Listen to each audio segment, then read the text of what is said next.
Buenos días, buenas tardes, buenas noches. No sé cuándo veas video de reflexión semanal. El Dios ha puesto que viéramos este día como producto de una acumulación de hechos durante todo el tiempo y especialmente a fin de año, en donde existe una acumulación de deseos y a veces imposibilidad de cumplir deseos por las fechas.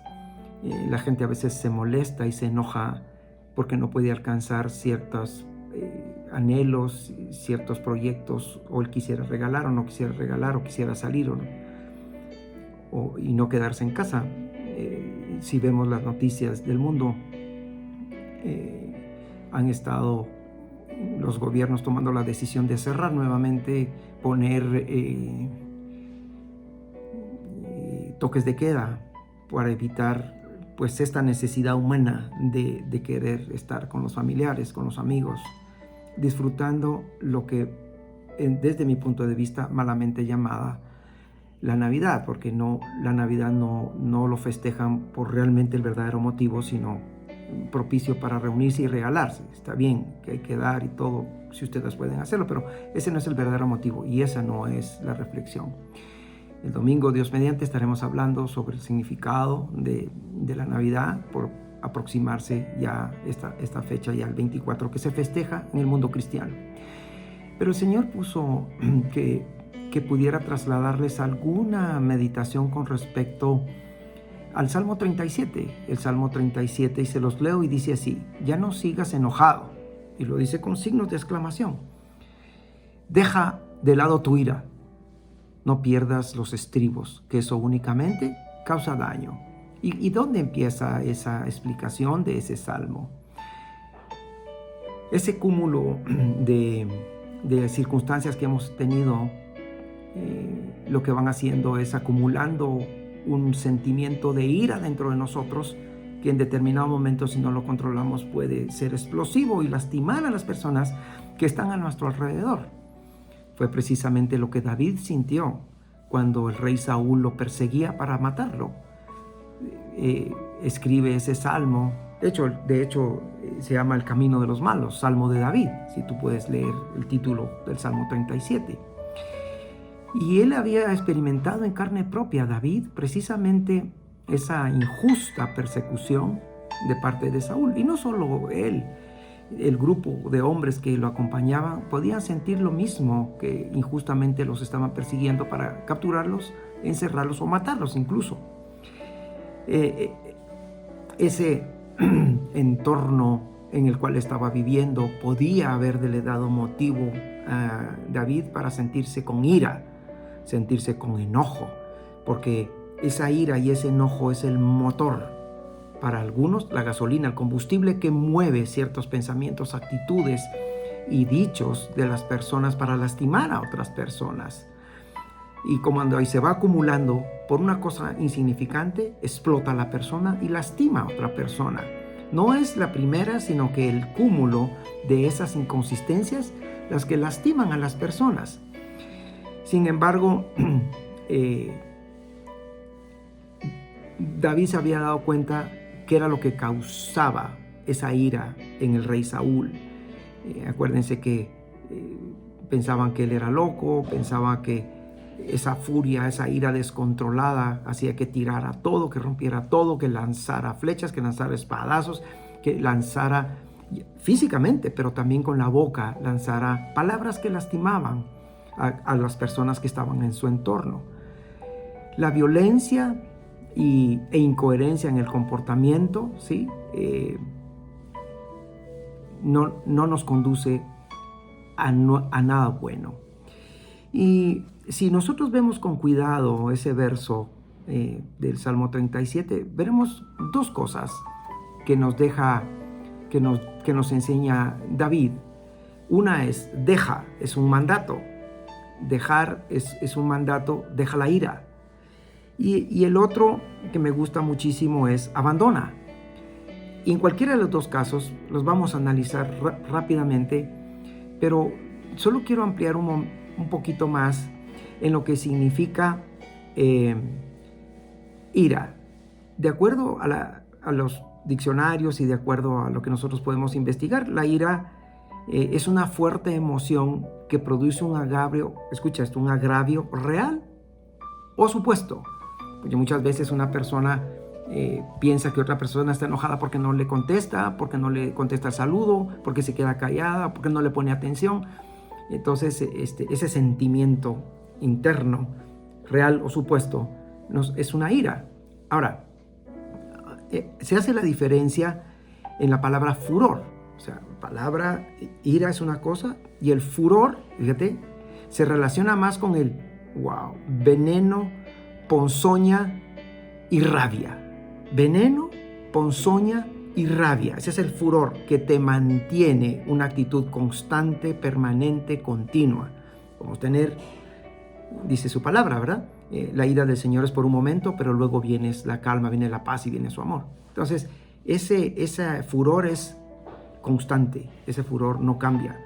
Esa ira que se convierte en furor es constante, permanente, que hace identificar a una persona que no queremos, ni siquiera acercarnos, ni siquiera hablarle, ni siquiera compartir con ella. Entonces, la emoción que experimentamos cuando somos ofendidos, agraviados, engendra ese sentimiento, pero cuando nos sentimos reales o supuestos, agredidos, ese sentimiento hace que la respuesta sea de palabra, sea mental, sea del corazón o sea de actitud. Y no queremos responder con la misma palabra, con la misma ofensa, con la misma ira. Ira con ira, furor con furor. Y por eso es que hay tantos problemas. ¿Por qué les digo yo esto? Porque en las pocas oportunidades en que hemos salido, la gente anda como loca en la calle. La gente sale, toca la bocina como a medio kilómetro de una persona, se mete en los carros y hay una desconfianza y hay una mirada de desamor hacia la otra persona. Y no obstante, esta temporada dice época de amor, época de abrazos. Como no lo pueden hacer, hay una frustración en su corazón. Así que David nos anima a dos acciones, como dije anteriormente. La acción es dejar la ira. Esto significa poner fin a ese comportamiento que venimos practicando hasta ese momento. El verbo dejar es un imperativo. Deja la ira. Te está diciendo, ¿tú eres cristiano? Deja la ira. Sinónimos de dejar la ira es ofrecer un proceso de relajarse, un proceso de aflojarse, un proceso de soltar, un proceso de dejar ir la ira, dejar de lado. Y la otra palabra es abandona. Abandona es un concepto muy similar, pero implica una decisión. La decisión de dejar la ira, de dejar el furor, de dejar ese comportamiento continuo, es única y exclusivamente de la persona. Y es interesante porque en la medida en que la persona toma, primero la orden, deja la ira, ok, la dejo. Ahora, abandona el furor. Es en la medida en que yo tomo el tiempo que tomo por abandonar esa actitud, esa respuesta, ese pensamiento, ese sentimiento, va a durar cierto tiempo. Pero en la medida en que yo estoy consciente de que eso no le agrada a Dios, de que eso no me da las bendiciones de Dios, de que eso arruina el entorno con los amigos, familiares, hijos, con vecinos en la iglesia, eso lastima a otra persona, al principio va a pasar mucho tiempo, pero en la medida en que estoy consciente de que lo debo de dejar, de que lo debo abandonar, el tiempo cada vez va a ser más corto y entonces se va a convertir en una actitud de vida y va a llegar hasta el punto cero. ¿Y qué pasa cuando llega al punto cero? Empieza el proceso al revés. Empezamos a dar fruto del Espíritu, porque el único que puede transformarnos es el Espíritu Santo, frutos de amor, de bondad, de paz, de dominio propio, de estar bien con los demás, de templanza. Fíjate, uno no permite que dé ese fruto, la ira, el enojo, el furor. Pero cuando ya se acabó eso, empieza el proceso al revés. Empiezas a dar frutos del Espíritu. En realidad es un fruto con esas manifestaciones que hemos hablado, que está en Gálatas. Así que la valentía de tomar esa decisión Pablo lo enunció muy bien, y es el proceso de transformación. Como dice Romanos 12:2, no os amoldéis, no os conforméis con el pensamiento de este mundo, mejor transforma tu mente. Y la única forma de transformar nuestra mente es a través de la fuerza, la guianza, la dirección del Espíritu Santo. Tú por tus propias fuerzas no lo podrás hacer.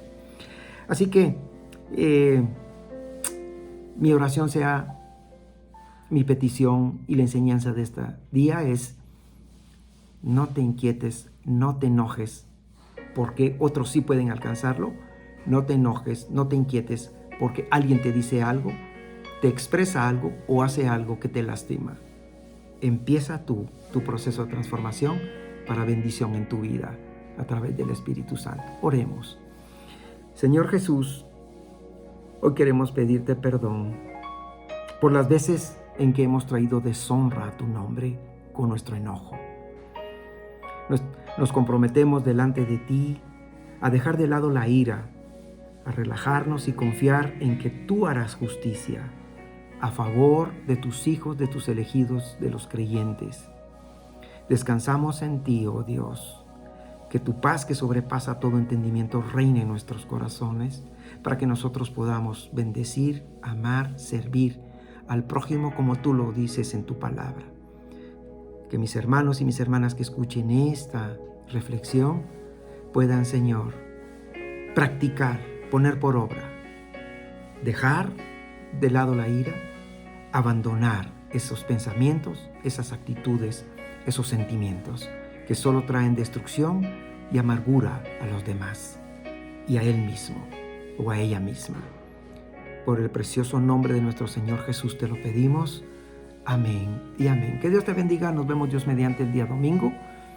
Que esto te sirva como un poco de gasolina para llegar al domingo y un poco de gasolina para estar alegre en esta temporada. Y que sirvas y ames al prójimo como está escrito en su palabra. Que Dios te bendiga. Gusto saludarte. Bendiciones.